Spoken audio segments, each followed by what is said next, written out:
Welcome students to परुकुश पाठशाला जो बनी है आपकी हेल्प के लिए, आपकी एग्ज़ाम प्रिपरेशन के लिए। इस क्लास में जो हमारी पिछली क्लास थी, हमने chapter number 2 class 8 linear equation and one variables के कुछ क्वेश्चंस को सॉल्व किया था, जिसके लिए हमने एक्सरसाइज 2.1 ली थी। अब उसके आगे के क्वेश्चंस को हम सॉल्व करेंगे।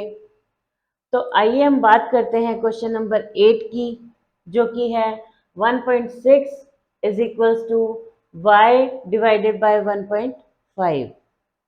मैंने आपको बताया था कि वेरिएबल के साथ जो मैथमेटिकल एक्सप्रेशन या जो मैथमेटिकल एक्टिविटी परफॉर्म की जा रही है, हमें उसकी ऑपोजिट एक्टिविटी को दोनों साइड में परफॉर्म करना होता है। तो इसमें देखिए, यहाँ पर जब वेरिएबल को 1.5 से डिवाइड किया जा रहा है, तो हम क्या करेंगे, दोनों साइड्स को 1.5 से मल्टीप्लाई करेंगे। बाय मल्टीप्लिकेशन और बाय मल्टीप्लाई बोथ साइड्स, दोनों साइड्स को हमें मल्टीप्लाई करना है। किससे? फ्रॉम 1.5। हमें क्या मिलेगा? वी ऑब्टेन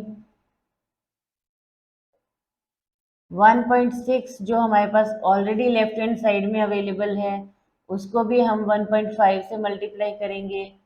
राइट साइड में हमारे पास y डिवाइडेड बाय 1.5 है, इसको भी हम 1.5 से मल्टीप्लाई करेंगे। जब हम इन्हें मल्टीप्लाई करेंगे तो यहाँ हमें 1 मिलेगा, जिसको y से मल्टीप्लाई करने पे हमें y मिल जाएगा। अब बात करते हैं 16 मल्टीप्लाई बाय 15। अब आप सोच रहे होंगे मैम इसको 16 क्यों बोल रहे हैं, ये तो 1.6 है। तो हम क्या करते हैं, जब भी डेसिमल वाले नंबर्स को मल्टीप्लाई करना है तो सिचुएशन आप इसको थोड़ा मुश्किल समझ लेते हैं कि यार डेसिमल वाले कैसे मल्टीप्लाई होंगे, ये कुछ अलग चीज़ होती होगी। तो इसीलिए मैं आपको बोली हूँ कि ये 16 और 15, जिस तरह से आप 16 और 15 को मल्टीप्लाई करते हैं, बिल्कुल उसी तरह से इजी वे में आप इसको मल्टीप्लाई करें। ओके, कैसे आप मल्टीप्लाई करते हैं? हम एक ही टेबल से कर सकते हैं। अगर आपको 15 का टेबल आता है तो आप इसको डायरेक्टली 15 से मल्टीप्लाई कर सकते हैं। 15 6 जा 90, वी हैव कैरी 9, 15 1 जा 15 एंड उसमें ऐड कर देंगे 9, तो हमारे पास आ जाएगा 24। ये हमें मिल गया 240। अब देखिए हम बात करते हैं डेसिमल की। अब हमारे पास डेसिमल्स कहाँ हैं? जहाँ थे हमने लगा दिए। अब बिल्कुल इजी वे है, आप पॉइंट्स के बाद देखिए दोनों नंबर्स में कितने डिजिट हैं, 1 एंड 2, 2 डिजिट्स हैं। वंस की तरफ से आप काउंट करना शुरू करेंगे, 1 एंड 2, 2 डिजिट्स के बाद यहाँ डेसिमल लगा दीजिए, तो ये 1.6 और 1.5 का मल्टीप्लिकेशन हो गया।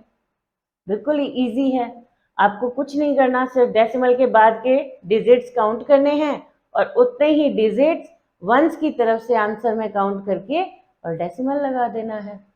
कुछ अलग नहीं है इसमें। जब हम इसको सॉल्व करेंगे तो हमें आंसर क्या मिलेगा? 2.4.0। यही हमारी इस इक्वेशन का सॉल्यूशन है। अब हम बात करते हैं क्वेश्चन नंबर 9 की। अब यहाँ पर आपके लिए थोड़ी सी कॉम्प्लेक्सिटी बढ़ा दी गई है। कैसे बढ़ाई गई? देखिए, जो हमें एक्सप्रेशन दिया गया है उसके अंदर वेरिएबल के साथ 2 एक्टिविटीज परफॉर्म की गई है। यहाँ पर साथ में तो सब्ट्रैक्शन हो रहा है और साथ ही मल्टीप्लिकेशन भी हो रहा है। कोई बात नहीं, हमने सारे मेथड सीख रखे हैं, एक एक करके उनको परफॉर्म करेंगे और क्वेश्चन का सॉल्यूशन हमारे सामने होगा। कैसे करेंगे? सबसे पहले हम क्या करेंगे, जो यहाँ सब्ट्रैक्शन में यानी इस वेरिएबल से अलग करके हमें जो चीज दी गई है, हम उस एक्टिविटी को पहले परफॉर्म कर देंगे। सबसे पहले यहाँ पर ये सब्ट्रैक्शन है, तो हमें करना क्या है? एडिशन। तो हम क्या करेंगे, ऐड किसको ऐड करेंगे? 9 को। Add 9 in both sides of equation.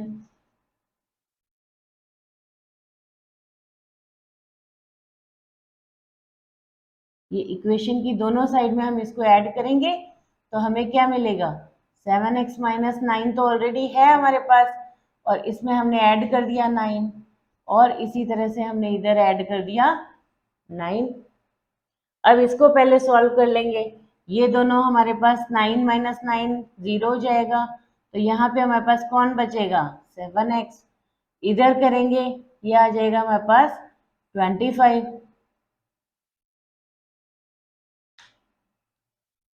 जब ये हमें मिल गया उसके बाद अब हम क्या करेंगे? मल्टीप्लिकेशन किया हुआ है उसको डिवाइड करेंगे। तो ऑन डिवाइडिंग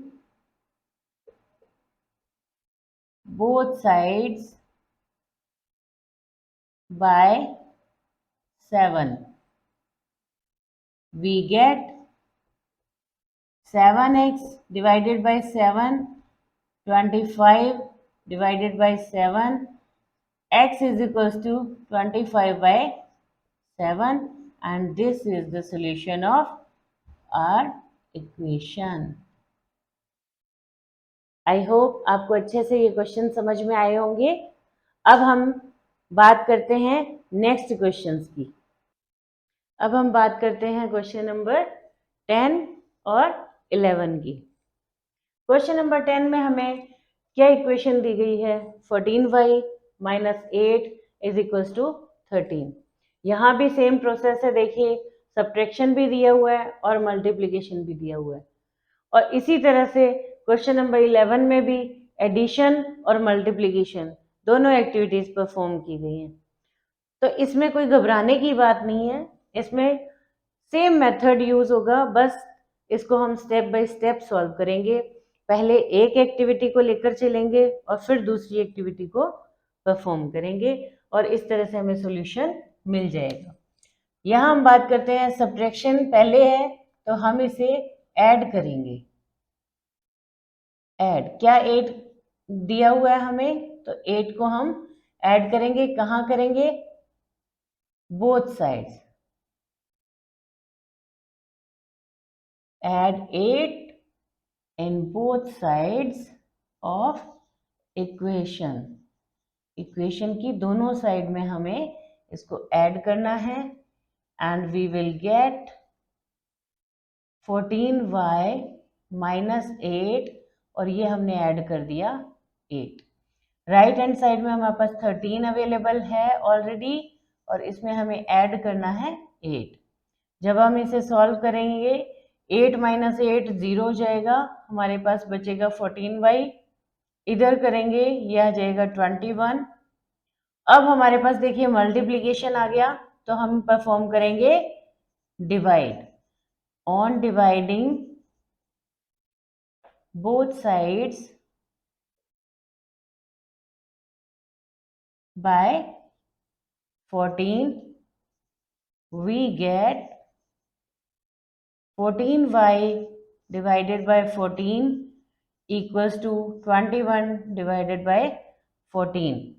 जब हम इसे डिवाइड करेंगे इधर हमारे पास बचेगा y, इसको डिवाइड करेंगे तो देखिए ये दोनों 14 की टेबल से डिवाइड नहीं हो पा रहे, तो इस सिचुएशन में हमें क्या करना है? इन दोनों को किसी ऐसे टेबल से डिवाइड करना है जिसकी टेबल में न्यूमरेटर और डिनोमिनेटर्स दोनों ही डिवाइड हो रहे हों। तो यहाँ आप देख पा रहे हैं कि 21 और 14 दोनों के दोनों एक साथ ओनली 7 के टेबल में हमें मिलते हैं। तो 7 के टेबल से जब आप इसको डिवाइड करेंगे तो 7 2 जा 14 हमें मिलता है और 21 जो है वो हमें 7 3 जा मिलता है, यानी 3 पर हमें 21 मिल रहा है और 2 पे हमें 14 मिल रहा है। अब हमारे पास वैल्यू क्या बच गई? 3/2। तो ये हमारी इस इक्वेशन का सॉल्यूशन है। अब हम बात करते हैं क्वेश्चन नंबर 11 की, जो हमें दिया गया है 17 plus 6p is equals to 9। यहाँ भी दो एक्टिविटीज दी गई हैं, एक तो एडिशन और मल्टीप्लिकेशन। यहाँ भी हम सेम प्रोसेस फॉलो करेंगे। सबसे पहले एडिशन का ऑपोजिट यानी दोनों तरफ से सब्ट्रैक्शन करेंगे। किसको सब्ट्रैक्ट करेंगे हम? 17, क्योंकि यही हमारे एक्सप्रेशन में वेरिएबल के साथ ऐड हो रहा है। सब्ट्रैक्ट 17, किसमें से सब्ट्रैक्ट करना है इसको? From both sides of equation. जब हम इक्वेशन में से दोनों तरफ 17 को सब्ट्रैक्ट करेंगे तो हमें एक्सप्रेशन क्या मिलेगा? लेफ्ट हैंड साइड में जो हमारे पास एक्सप्रेशन क्वेश्चन में दिया हुआ है हमने वो सेम लिखा। अब जो हमें एक्सप्रेशन या जो हमें एक्टिविटी परफॉर्म करनी है यानी सब्ट्रैक्शन, वो हमने लिख दिया। राइट हैंड साइड में हमारे पास 9 ऑलरेडी है और इसमें से हमें 17 सब्ट्रैक्ट करना है। अब आप समझ ही गए होंगे कि वापस से वही सारी चीजें आ रही हैं। 17 माइनस 17 हो जाएगा 0, बचेगा हमारे पास 6p। तो इसे हम लिख लेंगे लेफ्ट साइड में, और राइट हैंड साइड में हमारे पास 9 माइनस 17 है। जब हम इसको सब्ट्रैक्ट करेंगे तो हमारे पास आंसर बचेगा कितना? 17 में से 9 को सब्ट्रैक्ट करेंगे तो हमारे पास 8 मिलेगा। 8 मिलेगा और वो हमें कैसा मिलेगा? यस, माइनस का। क्यों मिलेगा माइनस का? क्योंकि हमारी जो बड़ी वैल्यू है वो माइनस साइन की है। तो आपको ये पता ही होगा, हमने पिछली क्लासेस में भी इसको किया है कि जब भी हम सब्ट्रैक्शन करते हैं तो बड़ी वैल्यू में से ही छोटी वैल्यू हमेशा सब्ट्रैक्ट होती है, छोटी में से बड़ी कभी भी सब्ट्रैक्ट नहीं हो पाती। लेकिन जो साइन हमारे पास बड़ी वैल्यू का होगा वही साइन हमें आंसर में मिलता है। अब हम बात करेंगे p के साथ मल्टीप्लिकेशन में हमारे पास जो 6 बैठा है उसकी। जब हमारे पास मल्टीप्लाई में है तो हम इसके साथ क्या परफॉर्म करेंगे? डिवीजन। तो हम डिवाइड करेंगे दोनों साइड्स को।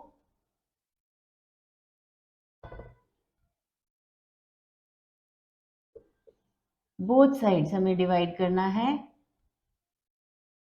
किससे डिवाइड करना है? 6 से। तो क्या मिल जाएगा? जो हमारा एक्सप्रेशन होगा, 6p को डिवाइड किया हमने 6 के साथ। राइट हैंड साइड में हमारे पास -8 था, उसे भी हमने डिवाइड किया 6 से। 6 1 जा 6, 6 1 जा 6, यहाँ रह गया हमारे पास p।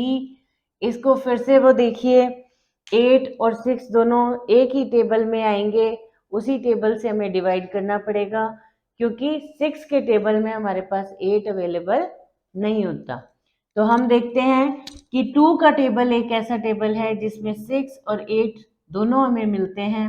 2 4 जा 8 मिलता है और 2 3 जा 6 मिलता है। जब हम इसको करेंगे तो हमें जो वैल्यू मिलेगी वो मिलेगी 4/3। ऑलरेडी हमारे पास यहाँ माइनस है, इसलिए आंसर में भी हमारे पास माइनस की वैल्यू आएगी और यही हमारी इस इक्वेशन का सॉल्यूशन मिल जाएगा। तो यही हमारी इस इक्वेशन का सॉल्यूशन होगा। तो आई होप आपको ये दोनों क्वेश्चंस अच्छे से अब समझ में आ गए होंगे। फिर भी किसी तरह की आपको कोई प्रॉब्लम फील हो तो आप कमेंट सेक्शन में जाकर मेरे लिए ये कमेंट में लिख सकते हैं कि आपको क्या चीज़ नहीं समझ में आई, तो हम उसको फिर से डिस्कस कर लेंगे। अब हम बात करेंगे क्वेश्चन नंबर 12 की। अब हम बात कर रहे हैं क्वेश्चन नंबर 12 की, जो हमारी एक्सरसाइज 2.1 का लास्ट क्वेश्चन है।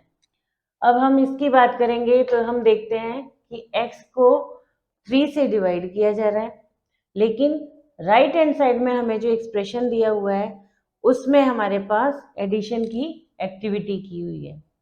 तो आप चाहें तो इसको दो तरह से सॉल्व कर सकते हैं, या तो डायरेक्ट आप वेरिएबल के साथ की हुई एक्टिविटी को परफॉर्म कर लें, और या पहले आप राइट हैंड साइड को सॉल्व कर लें और उसके बाद इस एक्टिविटी को करें।